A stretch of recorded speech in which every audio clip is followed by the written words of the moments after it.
Hi, and welcome to basically the last week of your coursework. You should all be well into week 9 readings and, of course, working on your final, and, of course, the extra credit if you would like to complete that. The extra credit is located at the very bottom of the discussion board page, and you can, of course, access that information so that you can receive credit that will help to bolster your grade. I encourage everyone to do it. It's a great way also to engage in kind of taking your knowledge and doing something with it. And so I do encourage you to take a look at the extra credit. For the final, just to kind of go over the final exam. The final is open book, open note. You can access it through the exams and quizzes.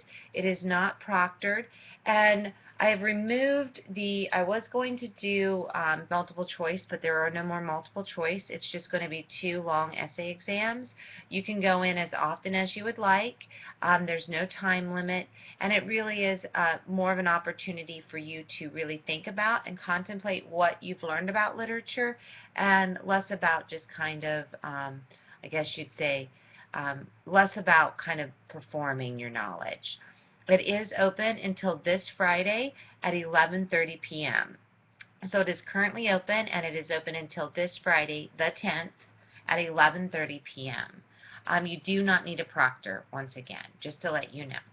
Now, as far as the last assignments go, if you take a look for week 9, you will see that there are a couple lessons that you'll be looking at. Week 9 is targeted on the 60s and on minimalism and post-colonialism.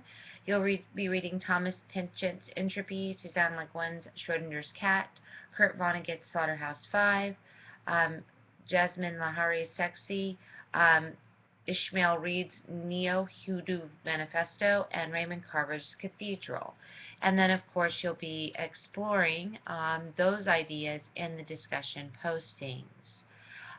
As far as the discussion boards go, I think you guys have done a fantastic job. I see a great amount of work that has come forward, and I look forward to seeing kind of the last post and kind of to see where you see literature has emerged.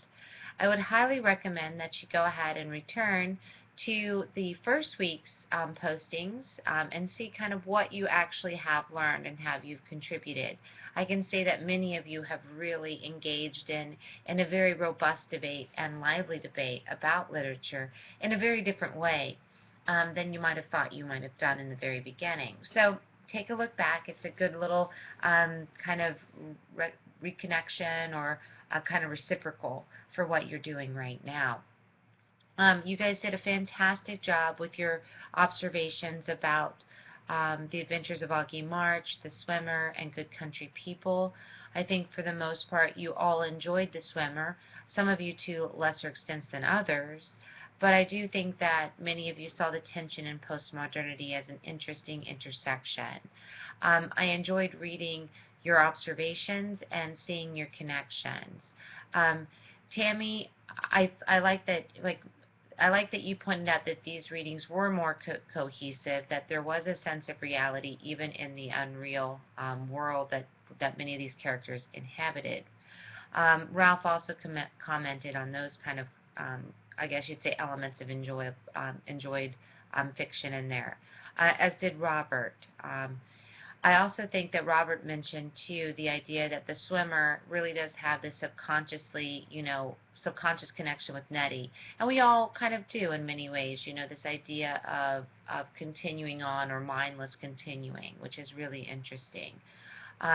Tammy also pulled in the idea of The Swimmer and the Lucinda River route. This kind of cleansing process was a very good point to mention. Cynthia also truly enjoyed the readings, and she mentioned Good Country People as being her favorite story, and that kind of tension between perspectives and reality, and kind of the idea of being simple-minded but at the same time a very good person also operates in there too. Natalia mentioned kind of the reading of Augie March, which is a different kind of text, Saul Bellows' work, and it is very different than Good Country People and The Swimmer. Christina focused very much on the twist in Flannery O'Connor's work, as well as the kind of the twist that happens in John Cheever's The Swimmer. I also saw with Christopher that you mentioned this idea of World War II, kind of postmodernity as a reaction. I think that this kind of Augie March's focus on education is also a very interesting point of view that is brought up, and that is also brought up in Darcella too. The idea, though, that the traditions kind of can be presented in different fashions. Yes, Christopher, it's okay that you read Schrodinger's Cat. It's a perfectly fine text to engage for this one too. Shannon, I really saw an excellent posting. I particularly enjoyed your reading of Augie March. It's a hard text to stay focused on, and I appreciate that you mentioned that you had to read it a little bit differently than the others. Ralph mentioned that he did enjoy The Swimmer, and that he liked the believability of these stories. We saw many posts such as Lauren, that felt that these authors are trying to tell a lesson, but the lesson isn't coming across as clearly as it could due to the postmodern impulses. And Carolyn also mentioned this kind of postmodernity too. Franklin focused well on Good Country People and The Swimmer. I do think that it was hard to follow, but I think that as you mentioned, Franklin, that it is really kind of about the fog or the haze of alcohol and also memories too. Jamelia, thank you very much for your good reading.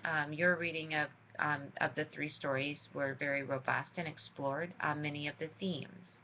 I think overall, many of you were very comfortable with these stories, and I'm assuming that you will continue to be comfortable with the next reading. I will say that the final really does ask you to think about what you see as operating in literature at present, and what do you see as being a good or bad indicator of this work. So I highly recommend exploring carefully through these different ideas as you are finishing up your readings. If you do have any questions, comments, or concerns, please feel free to contact me. Thanks so much, and have a great day. And good luck on the final.